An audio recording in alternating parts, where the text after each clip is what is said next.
Robert Louis Stevenson, L'île au trésor, chapitre 4, le coffre de marin, deuxième partie. Extérieurement, il ressemblait à n'importe quel autre coffre de marin. Sur le dessus, on lisait la lettre B gravée au fer rouge, et les angles étaient tout cassés comme ceux d'un objet longtemps malmené. « Donne-moi la clé, » me dit ma mère. Bien que la serrure fût très dure, elle l'ouvrit et rejeta le couvercle en arrière en un clin d'œil. Une forte odeur de tabac et de goudron monta de l'intérieur. Mais nous ne vîmes rien sur le dessus qu'un costume en très bon état, soigneusement brossé et plié. Ma mère déclara qu'il n'avait jamais été porté. Au-dessous se trouvait un fouillis d'objets hétéroclites. Un sextant, un gobelet d'étain, plusieurs rouleaux de tabac, 2 paires de fort beaux pistolets, un lingot d'argent, une vieille montre espagnole, quelques autres petits bijoux sans grande valeur, presque tous de fabrication étrangère, 2 boussoles montées sur cuivre et 5 ou 6 coquillages des Antilles. Je me suis longtemps demandé, depuis, pour quelle raison il avait transporté ces coquillages avec lui au cours de sa vie errante, criminelle et traquée. Cependant, nous n'avions rien trouvé qui eût la moindre valeur, à l'exception du lingot d'argent et de la montre qui ne faisaient pas du tout notre affaire.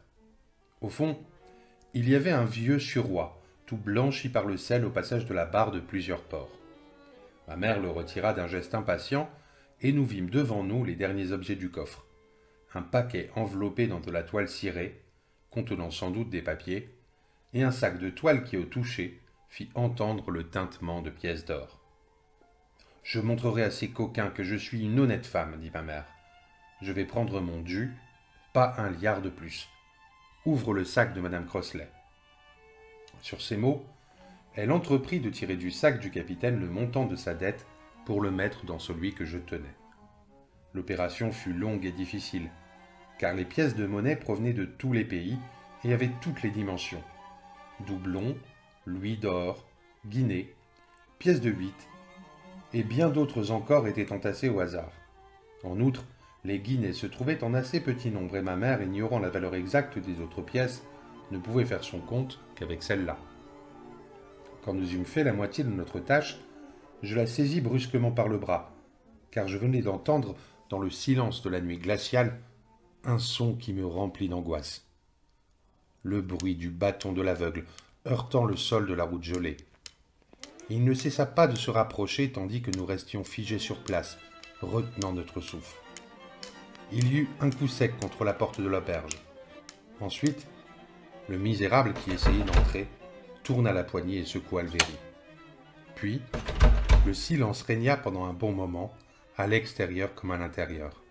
Enfin, le bruit du bâton heurtant le sol recommença, et à notre grande joie, s'éloigna lentement pour s'éteindre dans le lointain. « Maman, dis-je alors, prends tout, et allons-nous-en. » J'étais persuadé, en effet, que la porte verrouillée avait dû paraître suspecte, et que nous allions nous trouver dans un beau guêpier. Cependant, personne ne saurait imaginer, à moins d'avoir connu ce terrible aveugle, à quel point je me félicitais d'avoir tiré le verrou. Mais ma mère, en dépit de sa frayeur, ne voulut pas consentir à prendre plus que son dû, tout en refusant obstinément de se contenter de moins. Elle me dit qu'il n'était pas encore 7 heures, qu'elle connaissait ses droits, et qu'elle entendait les obtenir. Pendant qu'elle discutait ainsi avec moi, un léger coup de sifflet retentit à une bonne distance sur la colline. C'en fut assez et plus qu'assez pour nous deux. « Je vais emporter ce que j'ai là, dit-elle, en se levant d'un bond.